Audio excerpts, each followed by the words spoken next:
Hello everyone, जय माता दी सभी को। कैसे हैं आप लोग? माता रानी की कृपा से स्वस्थ होंगे।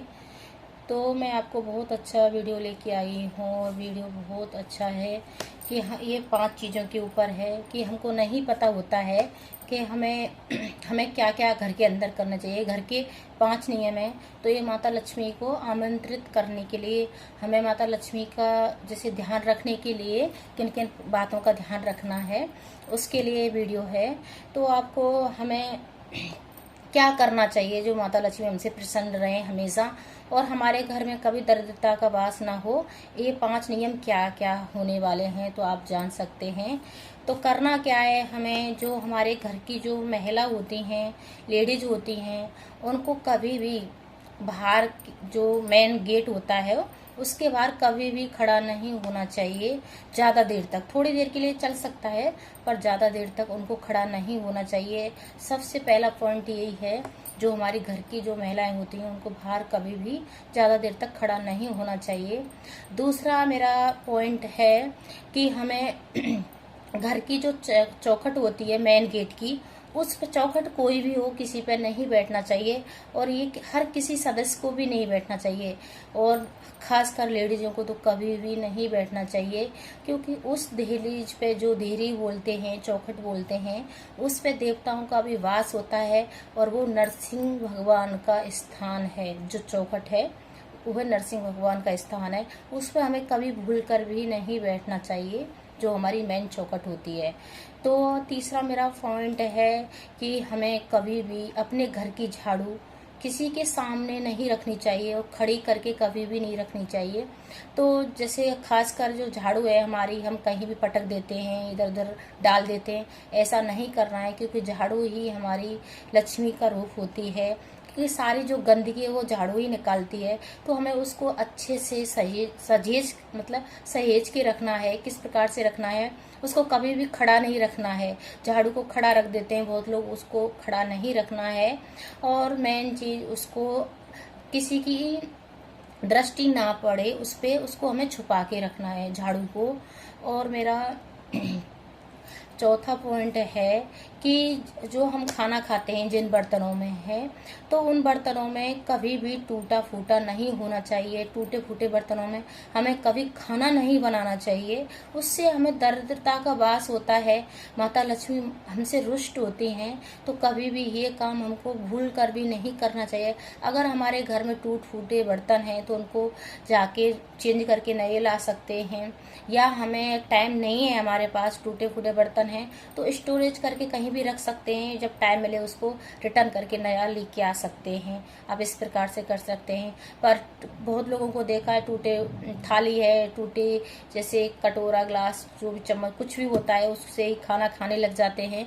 तो वो हमारी बरकत को खराब कर रहे हैं, वो हमारी माता लक्ष्मी को रुष्ट कर रहे हैं। तो इस प्रकार से आप ना करें।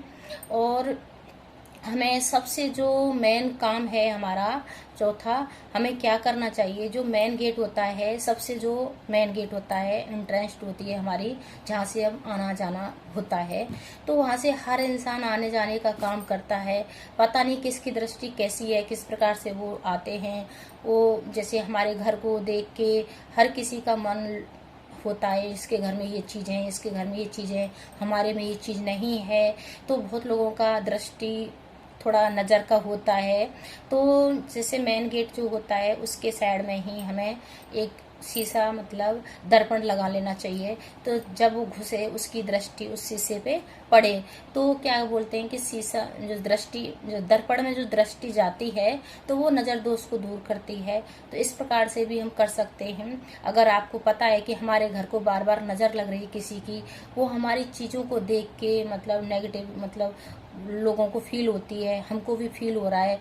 लोग देखते हैं ऐसे आंखें फाड़ फाड़ के देखते हैं घरों को। बहुत अच्छे अच्छे घर होते हैं बहुत सारे लोगों के, हर किसी की जलन होती है कि उसके पास ये है, हमारे पास ये चीज़ नहीं है। तो हमें सबसे मेन उपाय यही करना है कि उस जो हमारे जो घुस जाने आने का जो रास्ता है, जो मेन गेट है, उसके वहाँ पे हमें एक शीशा दर्पण लगा देना चाहिए। तो इस प्रकार से कर सकते हैं, हम बुरी नज़र से इस प्रकार से हम बच सकते हैं लोगों से। फिर मेरा सबसे महत्वपूर्ण उपाय है, ये है 5वां जो पॉइंट है, हमें क्या करना है जब भी हम कोई मांगलिक कार्य के लिए कहीं बाहर जा रहे हैं, तो हमें जो मांगलिक कार्य, जो पेपर देने जाते हैं, सरकारी नौकरी के लिए जा रहे हैं या अपनी जॉब के लिए जा रहे हैं या कोई शादी ब्याह, मतलब जो भी मांगलिक कार्य हमारे जो अच्छा हम करने जा रहे हैं, उसके लिए हमें सबसे पहले क्या करना चाहिए। अगर आजकल के टाइम में हर किसी को, भाई पहले बुजुर्ग हैं वो तो करती थी, पहले दही चीनी खिला के अपने बच्चों को भेजती थी बाहर।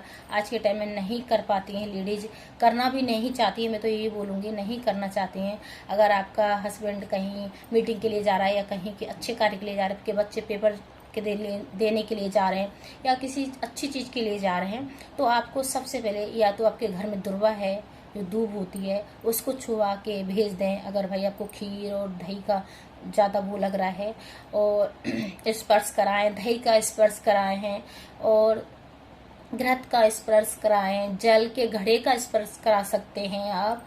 और गाय, जैसे हम रास्ते में जा रहे हैं, अगर हमें गाय का बछड़ा या गाय मिल गई है तो हम उसका भी स्पर्श करके जा सकते हैं। और हमें चावल का भी स्पर्श कर सकते हैं, शहद का भी स्पर्श कर सकते हैं। अगर बाई चांस हमें कहीं ब्राह्मण की कन्या मिल जाए, रास्ते में मिल जाए, तो हमें उनके पैर चरण छूते हुए जाना चाहिए, तो 100% हमारा कार्य बनता है। हमें ब्राह्मण की कन्या का पूजन भी करना चाहिए, शास्त्रों में लिखा हुआ है। तो इस प्रकार से हम अच्छे कार्य को अपना कर सकते हैं। और ये चीज़ें अपने बच्चों को भी बताएं, जिससे वो बच्चे सीख पाते हैं कि अच्छा कार्य, जो मांगलिक कार्य होते हैं जो हम करते हैं, तो उनको कैसे कैसे हमारे बच्चों को किस प्रकार से हमें सिखाना है। क्योंकि आज के टाइम में बच्चे भी भूलते जा रहे हैं हर चीज़ को। अगर हम लोग उनको नहीं बताएंगे तो वो सीखेंगे कैसे, वो भी आगे चल के वो भी अपनी पीढ़ी को बढ़ोतरी देंगे, वो भी हमें अपनी पीढ़ी को सिखाएंगे। इसी प्रकार से जो हम सिखाएंगे वो भी अपनी पीढ़ी को सिखाएंगे। तो मेन कारण यही है कि आपको किस प्रकार से सिखाना है, अपने बच्चों को दिखाना है कि मांगलिक कार्य करने जा रहे हैं तेरे पापा या तुम्हारे घर में से कोई भाई बहन या अपने बच्चे, उनको हम क्या खिला रहे हैं, क्या कर रहे हैं, क्या स्पर्श करा रहे हैं, तो वो हमको ही करना होता है। जैसे बच्चे हमको देखते हैं वैसे ही बच्चे सीखते हैं। जिस प्रकार से हम उनको सिखाएंगे वो ही सीखेंगे आगे चल के। तो ये मेरा बहुत महत्वपूर्ण वो था 5वां पॉइंट, कि आज की दुनिया में लोग हर चीज़ को भूलते जा रहे हैं। हर चीज़ मेन चीज़ होती है, तो धन की वृद्धि कैसे हो सकती है, कि कैसे बरकत हो सकती है, जो हम हर चीज़ को भूलते जा रहे हैं। कि पैसा तो आता है, आगमन होता है पैसे का, पर वो बर्बादी की ओर चला जाता है, हारी बीमारी, कभी कुछ कभी कुछ। तो इस प्रकार से होता है क्योंकि हम भी नियमों को नहीं मानते हैं, हम उस चीज़ को नहीं देख पा रहे हैं आज की दुनिया में कि क्या है। पहले जो हमारे जो बुजुर्ग लोग थे वो बहुत अच्छी तरीक़ा से, मतलब हर चीज़ के नियम फॉलो करते थे, हर चीज़ को निभाते थे। तो आज वो निभाना स्टार्ट करना पड़ेगा, तभी हमारे बच्चे सीख पाएंगे और हम भी उनको अपनाएंगे, तो हमारी उन्नति रुकेगी। मतलब एक स्थिर माता लक्ष्मी अपने घर में निवास करेंगी, वो उन्नति बढ़ने लगेगी। अब ये है कि हम टूटे बर्तनों में खाना खा रहे हैं, या अपने जो मेन चौखट होती है उस पर मैंने देखा है बहुत लेडीजें बात कब कब करती रहती हैं, वहाँ पे बैठी रहती हैं। तो देहरी पे कभी भी नहीं बैठना चाहिए, वो माता लक्ष्मी, क्योंकि देहरी पे जो भी देवताओं का निवास होता है, नरसिंह भगवान का स्थान है वो, उस पर हमें कभी भी नहीं, भूल कर भी नहीं बैठना चाहिए। और बहुत लेडीजें घर के बाहर जो चौखट होती है उसके थोड़ी से बाहर खड़ी होकर बातें लगी रहती है 1-1, 2-2 घंटे के लिए। हमें कभी भी भूल कर कभी भी नहीं बैठना चाहिए, उस मतलब खड़ा होना चाहिए। हाँ, 2-4 मिनट के लिए कभी खड़े हुए, कोई आ गया बात कर ली, वो अलग चीज़ है, पर बहुत 1-1 घंटे के लिए कभी भी खड़ा नहीं होना चाहिए। अगर आप लोगों को बात करनी है तो घर के अंदर बुला के बात कर सकते हैं उनसे, आइए हमारे घर में आदर से बिठा के उनसे बात कीजिए। तो इस प्रकार से हम बात कर सकते हैं। और कभी भी जैसे गेस्ट आते हैं सब है, तो गेस्ट की भी नज़र लगती है अपने घर को, अपने हर चीज़ को देखते हुए।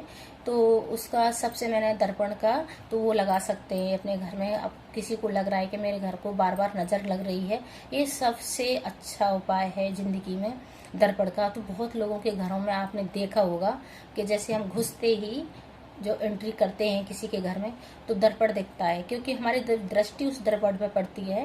तो जो दर्पण होता है वो हमारी सारी जो नेगेटिव एनर्जी होती है वो सारी ले लेता है पहले ही, तो हमारे घर की नज़र नहीं लग पाती है, बच जाता है हमारा घर। तो इस प्रकार से सकते हैं। अगर आपको मेरी थोड़ी सी भी वीडियो यूजफुल लगी हो, लाइक करें, शेयर करें, कमेंट करें, सब्सक्राइब करें और ज़्यादा से ज़्यादा फॉरवर्ड करें सभी को। और जय माता की सब लिखें भाई कमेंट में, सबसे ज़्यादा जय माता की लिखोगे तो भाई बहुत थोड़ा बहुत हमको भी पुण्य मिलेगा, आपको भी मिलेगा। जय माता दी, जय माता दी, जय माता दी सभी को। Bye bye.